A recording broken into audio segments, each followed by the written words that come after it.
যখন মাইয়েতকে কবরে শোয়ানো হয় তখন সে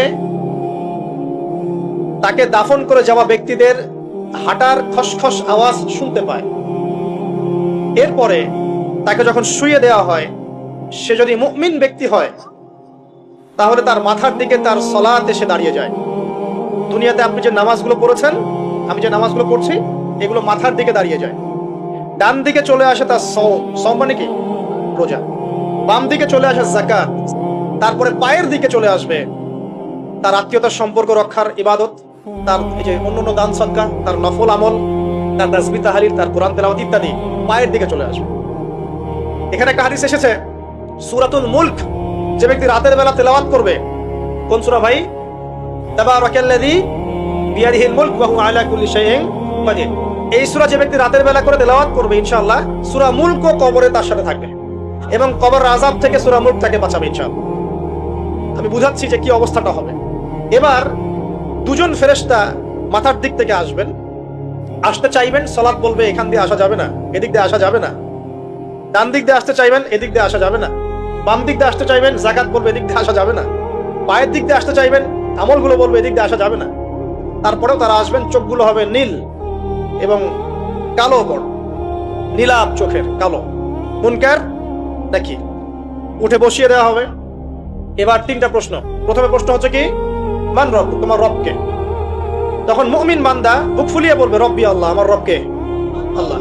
পৃথিবীতে যে ব্যক্তি আল্লাহর সাথে শিরিক করে নাই, আল্লাহ তাওহীদের উপর থেকেছে এবং তার উপরে মৃত্যুবরণ করেছে, ইনশাআল্লাহ সে ব্যক্তি এর উত্তর নির্দ্বিধায় দিতে পারবে ইনশাআল্লাহ। আর দুনিয়াতে যে বা যারাই আল্লাহর সাথে শিরিক করবে, আল্লাহর সাথে শিরকের পাপে লিপ্ত হবে, ওই অবস্থায় মারা যাবে, তাওহীদের উপর থাকবে না, কোশ্চিন কালেও মান রব্বুক উত্তর দিতে পারবে না। তারপরে প্রশ্ন হয়ে যাবে বা দিনুক, তোমার দিন কি ছিল? মুমিন বান্দা উত্তর দিবে কি? দিন ইয়াল ইসলাম, আমার দিন ছিল ইসলাম। এখানে শুনে রাখেন, পৃথিবীতে যারা ইসলামকে পরিপূর্ণ রূপে পালন করবে তারাই এই উত্তর দিতে পারবে ইনশাআল্লাহ। যারা ইসলামকে ঠাট্টা বিদ্রুপের হাসি তামাশার পাত্র বানিয়েছে, মন চাইলে কিছু করি, মন চাইলে কিছু করি না, সহজগুলো একটু আমল করি, বাকি কিছুর আমল ধারি না, হ্যাঁ, নামাজ পড়ি, সুদ ছাড়তে পারি না, ঠিক আছে, বছর বছর ওমরা করি, এদিকে ঘুষ দুর্নীতি ছাড়তে পারি না, ইসলামকে ঠাট্টা তামাশার পাত্র বানিয়েছে, এরা কোশ্চিন কালে উত্তর দিতে পারবে না মা দিনুক। দিনে পরিপূর্ণরূপে ইসলামে প্রবেশ করতে বলেছেন আল্লাহ রাব্বুল আলামিন। যারা পরিপূর্ণরূপে ইসলামে প্রবেশ করবে এবং ইসলামের প্রতিটা মৌলিক বিধান মেনে চলবে, ইনশাআল্লাহ তারাই উত্তর দিতে পারবে। এরপরে আসবে তৃতীয় প্রশ্ন। নবী সাল্লাল্লাহু আলাইহি ওয়াসাল্লামকে দেখানো হবে, যখন দেখানো হবে তখন সূর্য যখন ডুবে যায়, যে দৃশ্যটা আমরা দেখতে পারি না, ওই দৃশ্যটা ভেসে উঠবে এবং মুমিন বান্দা অস্থির হয়ে যাবে, বলবে আমাকে ছেড়ে দাও, আমি নামাজ পড়বো। সুবহানাল্লাহ। তার কারণ তার কাছে মনে হবে যে আসরের ওয়াক্ত হয়ে গেছে, আসরের ওয়াক্ত হয়ে গেছে, আসরের ওয়াক্ত চলে যাচ্ছে, আমাকে নামাজ পড়তে হবে। চিন্তা করেছেন? ওই যে একটা হাদিস আছে না, যে 7 শ্রেণীর মানুষকে আল্লাহ রাব্বুল আলামিন আরশের ছায়া দিবেন। তার মধ্যে এক শ্রেণীর মানুষকে, যার অন্তর মসজিদের সাথে ঝুলে থাকে, তার মন মসজিদের সাথে ঝুলে ছিল, এই সূর্য ডুবে গেল বলে আমাকে ছেড়ে দাও, আমি নামাজ পড়তে যাব। তখন ফেরেশতারা বলবেন তোমাকে নামাজ পড়তে দেয়া হবে, তবে তার আগে তুমি এর উত্তর দাও। কি উত্তর? এই ব্যক্তির দিকে তাকাও। তখন নবী সাল্লাল্লাহু আলাইহি ওয়াসাল্লামকে দেখানো হবে, সাল্লাল্লাহু আলাইহি ওয়াসাল্লাম দরুদ পড়বেন। বলা হবে যে এই ব্যক্তির সম্পর্কে তোমার কি ধারণা? মান হাযা রাজুল বুইসা ফীকুম, এই ব্যক্তি কে, যাকে তোমাদের কাছে পাঠানো হয়েছিল? মুমিন ব্যক্তি নির্দ্বিধায় বলে দিবে যে তিনি হচ্ছেন আমার নবী মুহাম্মদুর রাসূলুল্লাহ সাল্লাল্লাহু আলাইহি ওয়াসাল্লাম। দেখুন, পৃথিবীতে যে বা যারাই নবী সাল্লাল্লাহু আলাইহি ওয়াসাল্লামের সুন্নতের উপর আমল করবে, ইনশাআল্লাহ সে তার উত্তর দিতে পারবে। দুনিয়াতে যারা নবীর সুন্নতের 5 পয়সা পরোয়া করছে না, তার আদর্শের 5 পয়সা দাম দিচ্ছে না, তারা কোশ্চিন কালে উত্তর দিতে পারবে। নাম হতে পারে আব্দুর রহমান, আব্দুর রহিম, নবীর সুন্নতের ধার ধারে না, তারা উত্তর দিতে পারবে। নবীর সুন্নতের গুরুত্ব কত গভীর, এটা আমাদেরকে এখান থেকে বুঝতে হবে। তাই প্রিয় যুবক ভাইরা, মুসলিম ভাইরা, আমাদের জীবনটাকে নবীর আদর্শ এবং সুন্নতে ঢেলে সাজাতে হবে। সকাল থেকে সন্ধ্যা পর্যন্ত প্রতিটা কাজ করবো কার তরিকায়? রাসূলের তরিকায়। নামাজ পড়বো তার তরিকায়, রোজা, সিয়াম, হজ, যাকাত, আমল, মুআমালাত, আখলাক সব কার তরিকায়? নবী সাল্লাল্লাহু আলাইহি ওয়াসাল্লামের তরিকা অনুযায়ী ইনশাআল্লাহ। আল্লাহ পাক তৌফিক এনায়েত করুন, আমিন। এবার ফেরেশতা দুজন জিজ্ঞাসা করবেন অবাক হয়ে, যে তুমি কিভাবে এটা জানলে? তুমি কিভাবে এই 3টা প্রশ্নের উত্তর দিতে পারলে? কারণ বেশিরভাগ মানুষ তো উত্তর দিতে পারবে না, বেশিরভাগ মানুষই এই উত্তর দিতে পারবে না। কারণ কিয়ামতের মাঠে 1999 জন মানুষ জাহান্নামে যাবে, নাউজুবিল্লাহ। তো এটা কঠিন পরীক্ষা। আল্লাহ রাসূল সাল্লাল্লাহু আলাইহি ওয়াসাল্লাম বলেছেন যে নিশ্চয়ই তোমাদেরকে এখানে পরীক্ষায় ফেলা হবে, আর তোমরা যদি এই পরীক্ষা জেনে তোমাদের মৃতদেরকে দাফন করা থেকে বিরত না থাকতে, তাহলে আমি তোমাদেরকে শুনিয়ে দিতাম কবরে কেমন পরীক্ষা হয়। মানে যদি আমরা শুনতে পারতাম যে কবরে কেমন পরীক্ষা হয়, আমরা ভয়ে আমাদের মৃতদেরকে দাফন পর্যন্ত করতাম না। এটা নবীজি বলছেন সাল্লাল্লাহু আলাইহি ওয়াসাল্লাম। তাকে জিজ্ঞাসা করা হবে যে তুমি কিভাবে জানলে এটা? বেশিরভাগ মানুষ তো পারে না উত্তর দিতে। তখন সেই ব্যক্তি বলে বসবে, সেই ব্যক্তি বলবে যে করাআতু কিতাব আল্লাহ, আমি আল্লাহর কিতাব এই কোরআন পড়েছি। মুমিন বলবে আমি আল্লাহর কোরআন পড়েছি, ফাআমানতু বিহি, আমি এর উপর ঈমান এনেছিলাম, ওয়া সাদ্দাকতু, এবং সত্যায়ন করেছিলাম। সুবহানাল্লাহ। অতএব দুনিয়াতে যারা দ্বীনের জ্ঞান অর্জন করছে না, কোরআন পড়ছে না, হাদিস পড়ছে না, পড়াশোনার চেষ্টা করছে না, জানার চেষ্টা করছে না, কবরে পাওয়ার পর ডিফিকাল্ট আছে। এটা একটা অন্যতম প্রশ্ন। আমরা কিন্তু মনে করি 3টা প্রশ্ন হচ্ছে, আসলে প্রশ্ন হচ্ছে কয়টা? 4টা। 3টার পরে আরো একটা এক্সট্রা। কিভাবে জানলে? তখন উত্তর দিচ্ছে আমি আল্লাহর কিতাব পড়েছি, ঈমান এনেছি, সত্যায়ন করেছি। সুবহানাল্লাহ। নবী সাল্লাল্লাহু আলাইহি ওয়াসাল্লাম হাদিসের পরের অংশে বলছেন যে যখন কাফের বান্দাকে উঠানো হবে, তখন ডানেও কিছু নাই, বামেও কিছু নাই, সামনে পিছনে কিছু নাই। মাথার দিক থেকে ফেরেশতারা চলে আসবেন, উঠিয়ে বসানো হবে, প্রশ্ন করা হবে কে তোমার রব? একটাই উত্তর, লা আদরি, আমি জানি না। নাউযুবিল্লাহ। কি তোমার দিন? লা আদরি, আমি জানি না। এই যে আল্লাহর তো খবর নাই, আল্লাহ পাকের বিধান মেনে চলার কোনো খবরই নাই, পরোয়াই নাই। সে জানবে কিভাবে ইসলাম কি জিনিস? সে জানবে কিভাবে আল্লাহ কি জিনিস? ও তো আল্লাহকে চিনেই না। দিব্যি বলে বেড়াচ্ছে মহাবিশ্ব সৃষ্টি হয়েছে বিগ ব্যাং থেকে, আল্লাহ বলে কেউ নাই। মানুষ সৃষ্টি হয়েছে বান্দর থেকে, নাউযুবিল্লাহ। ওই যে ডারউইনের মতবাদ, কি থিওরি অফ এভলিউশন নাকি? হ্যাঁ, তাই তো মনে হয়। অনেকদিন আগে পড়ছি ভাই, ভুলে গেছি।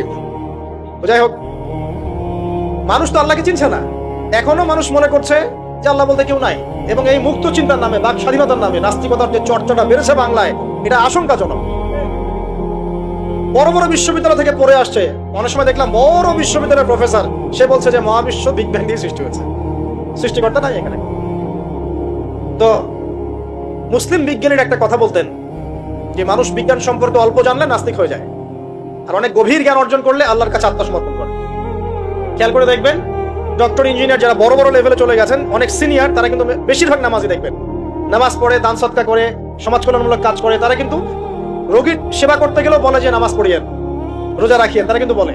অনেক ডক্টর আমি দেখেছি এমন, যারা যত বেশি গবেষণা করে তারা তত বেশি আস্তিক হয়ে যায়, আর টুটাফাটা গবেষণা করলে নাস্তিক হয়ে যাবে।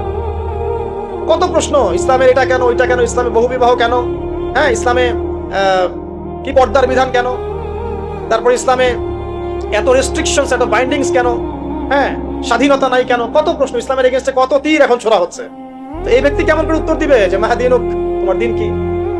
আল্লাহর দিকে কত প্রশ্ন ছোড়া হচ্ছে, কত শিরকের পাপ আমরা করছি, অনেক সময় মুসলিম হয়েও শিরকের পাপ করছি। কিভাবে উত্তর দিবে মান রব্বুক? 3 নাম্বার প্রশ্ন যখন করা হবে এই ব্যক্তিকে, দেখো দেখি, সে বলবে যে আমি জানি না এই ব্যক্তিকে, তবে শুনেছিলাম, মানুষের মুখে শুনেছিলাম, মানুষ যা বলতো আমি তাই বলতাম। মানে সে রাসূল সাল্লাল্লাহু আলাইহি ওয়াসাল্লামের নাম শুনেছিল হয়তো বা, কিন্তু তার সুন্নত বা আদর্শ কখনো মেনে চলে নাই, পারলো না। এবার জান্নাতি ব্যক্তি হলে কি হতো? ওই যে সূর্য ডুবছিল যেখানে, তার দৃষ্টির সীমা পর্যন্ত কবরকে প্রশস্ত করে দেওয়া হবে, এবং জান্নাতের একটা দরজা তার কবরে খুলে দেওয়া হবে। এটা কিভাবে করা হবে সেটা আল্লাহ পাক জানেন, এটার ব্যাখ্যা করার জ্ঞান আল্লাহ আমাদেরকে দেন নাই। যেই মানুষের ক্ষুদ্র জ্ঞানে মানুষ ব্যাকটেরিয়া, ভাইরাস নিয়ে গবেষণা করতে হিমশিম খেয়ে যায়, সে মহাবিশ্বের স্রষ্টা নিয়ে কিভাবে গবেষণা করবে? আল্লাহ পাকের অসীম জ্ঞানের সামনে আমার জ্ঞান কি? খুবই ক্ষুদ্র। হাদিস এসেছে বুখারী শরীফের মধ্যে যে একটা মহাসমুদ্রের মধ্যে যদি একটা পাখি 1 ফোঁটা পানি উঠিয়ে নিয়ে যায়, ওই 1 ফোঁটা পানি হচ্ছে মহাবিশ্বের জ্ঞান, আর বাকি পুরো মহাসাগর হচ্ছে আল্লাহ পাকের জ্ঞান। তো আমরা এই ক্ষুদ্র জ্ঞানের মানুষ হয়ে আল্লাহর জ্ঞানকে কেমন করে পেনিট্রেট করতে পারি? তো আল্লাহ পাক জান্নাতের দরজাগুলো খুলে দিবেন, একটা দরজা খুলে দিবেন, সেখান থেকে বাতাস আসবে, জান্নাতের নাজ নেয়ামত উপভোগ করতে থাকবে, এবং তার রূহটাকে সবুজ রঙের পাখির আকৃতিতে জান্নাতে রেখে দেওয়া হবে। ইল্লিন মানে ওখানে জান্নাতের নিয়ামত সে পাবে। এটাকে বলা হয় দারুল বারজাখ, বারজাখের জীবন। পাপী ব্যক্তি হলে জাহান্নামের দরজা খুলে দেওয়া হবে, আর জাহান্নামের সে আযাব ভোগ করতে থাকবে, এবং পুণ্যবান ব্যক্তি হলে জান্নাতের দরজা খুলে দেওয়া হবে, এবং এর নাজ নিয়ামত সে ভোগ করতে থাকবে। তখন তাকে বলা হবে এটা জান্নাতের সেই জায়গা যেখানে তুমি থাকবে।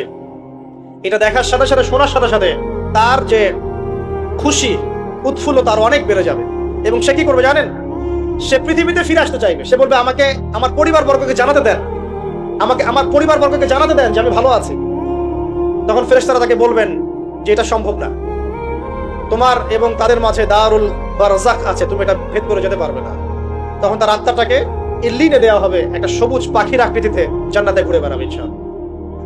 আর যদি জাহান্নামী হয়, তাহলে যে বললাম, দরজা খুলে যাবে জাহান্নামের, মর্মান্তিক আযাব তার দিকে আসতে থাকবে, কবর সংকুচিত হয়ে আসবে এমন ভাবে যাতে তার বাম পাজর ডান পাজরের ভিতরে এইভাবে ঢুকে যাবে। নাউজুবিল্লাহ।